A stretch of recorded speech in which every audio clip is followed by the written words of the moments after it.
En l'espace de 20 ans, la façon de construire et de faire tourner un logiciel a été complètement chamboulée. Alors, comment est-on passé de cycles de développement qui prenaient des mois, voire des années, à des déploiements qui se font en quelques minutes? C'est une histoire fascinante de friction, d'innovation et d'abstraction. On va décortiquer tout ça ensemble. Et pour bien commencer, cette citation de Damon Edwards, un des pionniers du mouvement DevOps, est juste parfaite. Elle nous rappelle l'essentiel. Le but, au fond, ça n'a jamais été la pure technique. Non, le vrai défi, le point de départ de toute cette histoire, c'était de régler des problèmes humains, des problèmes de communication, de collaboration et de confiance entre les équipes. Pour bien comprendre la révolution, il faut repartir de la source du problème, de ce qu'on appelle l'ère des silos. Il faut s'imaginer un peu le tableau, deux forteresses qui se regardent en chien de faïence. D'un côté les développeurs, dont le job est de créer, de l'autre les opérationnels, dont le job est de s'assurer que ça tourne. Et entre les deux, un immense mur d'incompréhension qui bloquait absolument toute forme d'innovation. Et ce qui est intéressant, c'est que ce mur prenait des formes différentes.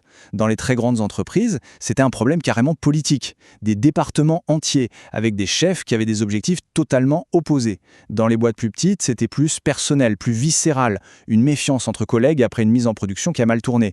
Mais le résultat, lui, était toujours le même. Une inertie totale. Le simple fait de vouloir mettre à jour une application se transformait en parcours du combattant. Et puis, au milieu de tout ça, une technologie débarque et change complètement la donne.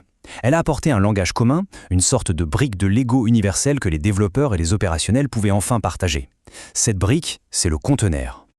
Le secret, la magie du conteneur, c'est ça, l'encapsulation.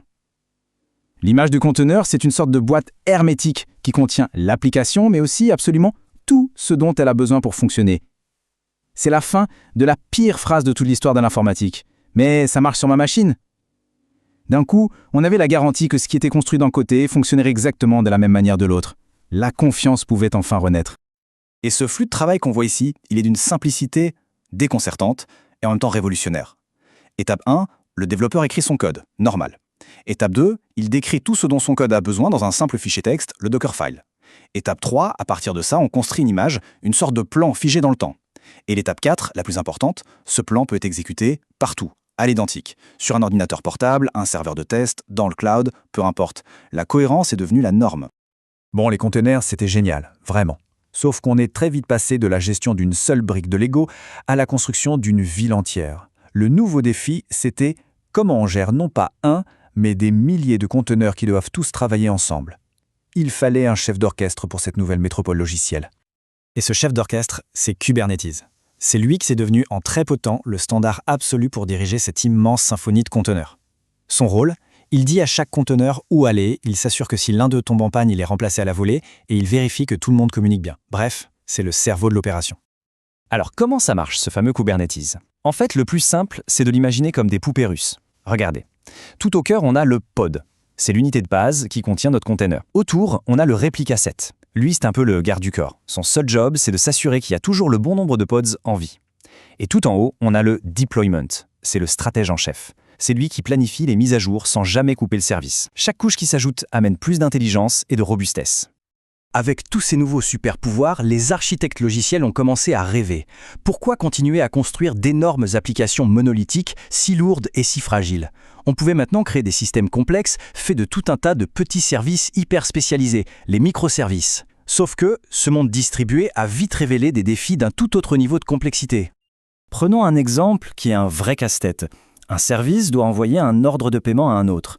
Avec la garantie au moins une fois, on est sûr que l'ordre arrive, mais il pourrait arriver en double et on facturerait le client 2 fois. Oups!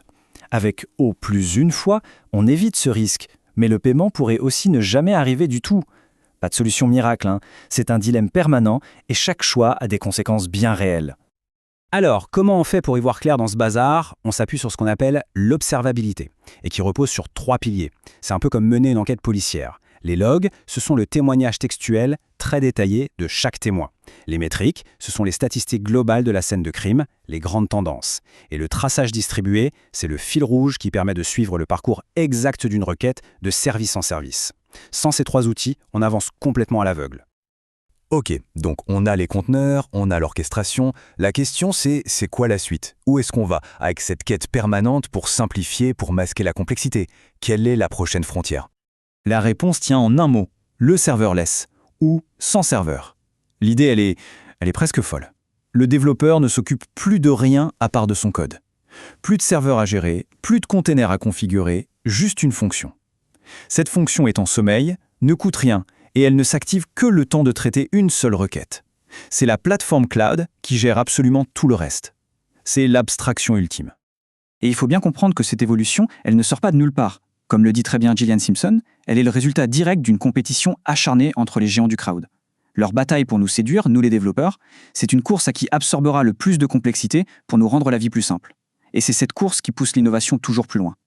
Et tout ça, ça nous amène à une dernière question, une question fondamentale pour l'avenir.